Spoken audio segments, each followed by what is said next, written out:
Offering is the way that generators indicate to the market, the wholesale market that is, the price at which they're willing to generate, as opposed to bidding, which is what purchasers do. Each generator offer is for a specific generating station and covers a future half-hour period called a trading period. Note that there is a small number of generating stations, such as Genesis Huntley Rankin Plant or Contact Stratford Peakers, which submit offers for each unit inside the station. However, this is more the exception than the norm. Now, generator offers are made up of 5 tranches, each of which states a price and a quantity that the generator is willing to generate at that price. So in this case, this generator has said you can actually have a relatively decent amount of generation, say 100 megawatts at $5 a megawatt hour. But if you need 120 megawatts off me, I'm going to charge you $10 per megawatt hour for the whole lot. Okay, and so forth and so on up the offer curve. Now, the advantage of allowing multiple offer tranches is that it avoids the offer having to be an all or nothing thing where I say, well, you can only say you can have all of my output at this price or not at all. Now, the quantity and price of each of those tranches is entirely at the discretion of the generator. But generally speaking, the quantity will relate to the capability of the plant, and the price will in some way relate to what we call the short-run marginal cost, or SRMC. SRMC effectively measures how much it would cost to generate another megawatt hour of power. In most cases, a generator wouldn't be willing to generate at less than SRMC. I hope that's fairly obvious because it would lose money on that generation unit. However, the way in which these offers get formed is quite interesting, and we're going to have a look at a couple of simple examples. For a wind generator, the short-run marginal cost will effectively be zero, since wind is free in a cash sense. And you would see an offer tranche which had all of the wind generator's forecast output, which won't be its capacity all the time, but will just be what we expect the wind station to be generating. And it's offered in at effectively $0 per megawatt hour. You would expect to see very low-priced offers, in fact, from any plant that needs to be basically guaranteed that at least some of its output is accepted by the market. Geothermal is a good example because of its desire to just be running flat knackers all the time at maximum output. Other examples are run-of-river hydro because there's no storage and generation is purely at the whim of the water flowing down the river. In fact, even the larger discretionary hydro stations have consent conditions relating to minimum flows on the river. So they have a certain amount of water they just have to get down the river, and therefore they have to offer that into the market at as low a price as possible to make sure the market dispatches it. Cogeneration is another example, since the output of the generator is more often than not tied to an industrial process. And it's that manufacturing process or industrial process which dictates what energy is available to the generator rather than what's happening in the wholesale market. So all of these plants that I've just talked about will typically offer some or all of their generation very close to $0 in order to guarantee that the market will accept it. Now, for a gas peaker, the short-run marginal costs will be the cost of gas, and if I can variabilize it, any operations and maintenance that result from a higher level of running of the plant. And here you can see it has a much higher SRMC than 0, which will relate to the gas costs, and it might be $80 a megawatt hour, for example. And it will be offered in somewhere close to the capacity of the peaker, which means it could get dispatched at any point along this quite happily. But as we're going to talk about in a minute, a lot of that relates to whether the unit is happy to be marginal. Now, the system operator aggregates up all these offers to create what's often referred to as the supply stack. The market model dispatches the cheapest ones it can to meet demand, and, ignoring losses and reserves, learn about those in the wholesale pricing video, the intersection between the demand and the supply curve defines the marginal wholesale price, just thinking about generation at the moment. The gas peaker example we discussed before highlights another consideration when offering. The capability of the plant to operate is what we call the marginal plant. Marginal plant is the most expensive plant out of all the plants offered that's required to meet demand. So most expensive in terms of the ones that are dispatched, which is these plants down here. It's effectively the one where demand intersects the supply stack. All the offers cheaper than this, obviously, are fully dispatched, and all the offers up here weren't dispatched at all, they're off. Now, this has a couple of consequences for the marginal plant. Firstly, it effectively sets the market price, as this chart sort of indicates, and we're going to talk about that in a second. But secondly, within a half hour, it's this marginal plant that gets shifted around. Let me just get rid of those pen markings. It's this marginal plant here that gets shifted around as demand varies up and down over the half hour. We solve half-hourly market, but obviously demand doesn't stand still for the full 30 minutes of the half hour. It does increase and decrease. And so that's why this marginal plant is very important, because it needs to be quite capable of being shifted up and down on a 5-minute by 5-minute basis by the system operator. That also illustrates why it's the plant that sets the marginal price in the overall system. Now, you could have a situation where the change in demand was so significant that it forced the intersection to go back either down to a lower step in the supply stack, or it could increase so much that it goes to a higher step, and that means you've got a new marginal plant within that half hour. But as long as the variations in demand stay within the step that marginal plant offered, it's the marginal plant for the half hour.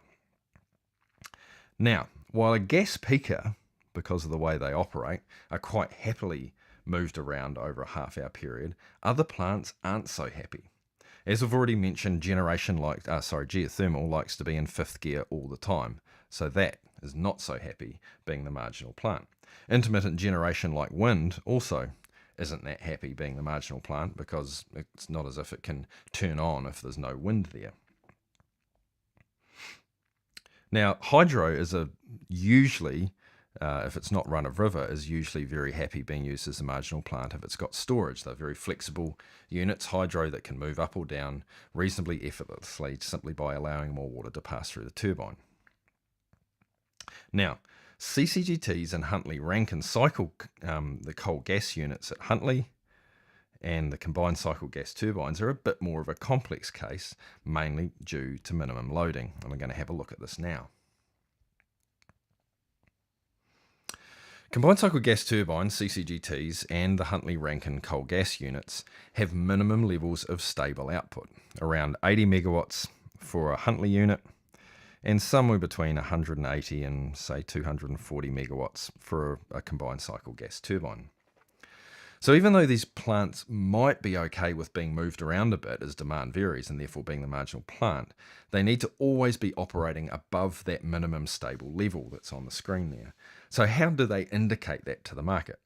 Well, they do that by offering this quantity in at close to $0, the minimum quantity that is, close to $0, as shown here for a CCGT.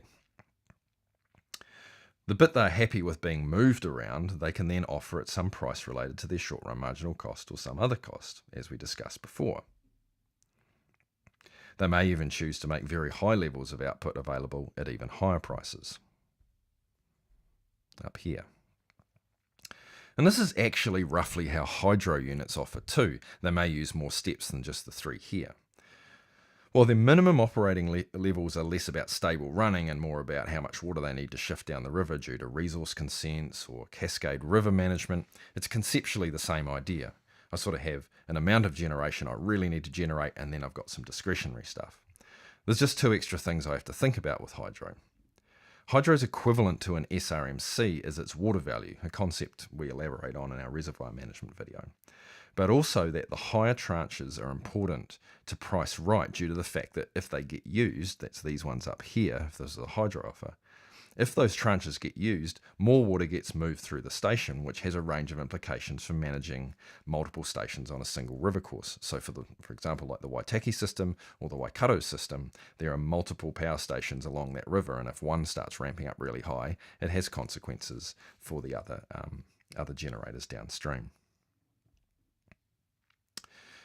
So just when you thought we'd covered the bases, there's one more complexity: startup and shutdown characteristics. You might recall that large thermal generators have complex startup processes, taking anywhere from a couple of hours up to 8 hours, especially for the Rankine coal gas units when they're starting up from dead cold. Now this makes for some very interesting offering as these plants move between the stages of their warm-ups. But it also has some interesting implications for deciding whether to shut down. Imagine that this was the current forecast of wholesale prices for the day, and I stress it's the forecast of wholesale prices for the day. And let's imagine that this was your short-run marginal cost. Now, for the majority of the morning, you're quite happy generating through here because the wholesale price exceeds your short-run marginal cost, and it means you're going to be making a margin on your generation. But what about this 2 p.m. period? You will lose money if your gas-driven cost of operation if you stay on during that period because the wholesale price dips beneath your short-run marginal cost. So, should you shut down? Well, probably not if it's going to take another 2 hours through here to start up again. It's probably not worth it because you'll miss out on all this margin in here. So generators need to think about how best to offer during these periods. It's complicated even further by the uncertainty about what those prices are going to be. Remember, these are forecast prices that I don't actually find out for sure what they're going to be until the period in which I'm in. And even then, I have to wait for the ex-post pricing system to work through.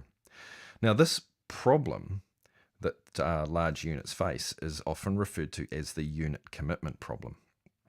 It's closely related to how the nature of the thermal generator's fuel contracts influence their behaviour. More on that in our thermal management video. Now we're going to quickly dip back into a couple of issues that we've just glossed over. Firstly, picking up on our thermal commitment problem, getting forward visibility on prices, what price is going to be in the future is really important. As covered in our video on SPD, the market model is run for many periods in the future, up to a week ahead. That's the weekly dispatch schedule that comes out a week in advance. And generators are required in some way, shape or form to make offers for these trading periods in the future so that everyone can get a clear idea of what the price is going to look like in advance. That assumes, of course, those offers are accurate and the demand forecast is accurate. This process of offering each half hour continues up to what is called gate closure. Gate closure is the point at which a generator can no longer make changes to their offer. The only thing that changes after that is either demand or unforeseen failure of a plant. Should a plant fail, a generator is required to make what is called a bona fide change to their offer to prove that it was a legitimate change. Now, at this point in time, the gate closure occurs in New Zealand 2 hours ahead of the actual period that they're trading. But right now, at this point in time, the Electricity Authority is considering shifting that to half hour in advance, which means you would get a lot more accurate offers closer to real time because generators could continue to amend their offers as we get up to half hour in advance. So while the forecasts ahead of time are really useful, they still have a reasonable margin of error around them because so much can change in a few hours. If I'm deciding back here as to whether I'm going to start up or shut down my CCGT in this period here, I'm still exposed to quite a bit of uncertainty as to what's going to happen between now and then, which means it does have some degree of risk adjustment which the generator has to take on when making those startup or shutdown decisions. The second issue goes right back to our definition of being marginal. Being marginal gives you some degree of control over price. Let's run through an example very quickly. Let's imagine this was a very simple market supply stack. So this isn't a generator offer, it's a market supply stack, very simplified down. Assume that a hydro generator has a water value of $75 and it happens to be the marginal generator in the market. Let's say that there's no other plant willing or able to offer at a price anywhere between $10 and $200. That's these two tranches here and here. Our marginal hydro generator is actually able to set the wholesale price via their offer. They could shift their offer to anything in between $10 and $200 and still be marginal, which gives it a certain degree of control over the market price. Now, we're exaggerating this somewhat just to make the point, but you can see how the marginal generator does have some room to move and keep pushing the price up and get it quite close to the next competitor up there. So you can see how a relatively small plant, this doesn't need to be a massive generator, a relatively small plant can exert some transitory influence over the wholesale price, particularly in times of relative scarcity. You can probably also see that in situations where the supply stack is really stretched, say when demand is really high, or when there's a transmission constraint that might be restricting some of that cheaper supply down here from getting into a region, that this generator could have an extraordinarily high influence on price. And note that in New Zealand, there's no upper limit or cap on how much you can offer in terms of price. This could be very, very high indeed. The bigger the generator, the more potential opportunity they have to structure their offers in a way that this becomes exactly the outcome. Now, the situation where a generator is large enough to control price is known as a pivotal situation in the code. There are rules in the code which relate to the types of conduct expected of pivotal generators, and these also define what are called safe harbor provisions, i.e., the safe harbor provisions define conduct that will be considered appropriate. You can read the safe harbor provisions in clause 13b of part 6 of the code. It's a pretty short piece of code and easy to read, but it's important to recognise that while these safe harbor provisions guarantee you won't fall foul of the conduct rule, not meeting the safe harbor provisions doesn't actually mean you're guilty either. It's still an investigation that the Electricity Authority would conduct. So, it was quite long. That's the world of offering energy into the wholesale market. We learned that the fundamentals of an offer is pretty straightforward for a must-run generator like geothermal, wind, or run-of-river, because things get more interesting for discretionary generation and especially thermal units. Here we have to think about a station's ability to be marginal, the startup and shutdown unit commitment issue, and how forecast prices inform these decisions. We also have to think about any transitory market power situations that generators can find themselves in. We cover offering reserve in our video on reserve markets, and that's well worth a look. In many ways, reserve offering is a bit more straightforward, but the issue of market power and the associated safe harbour provisions still apply.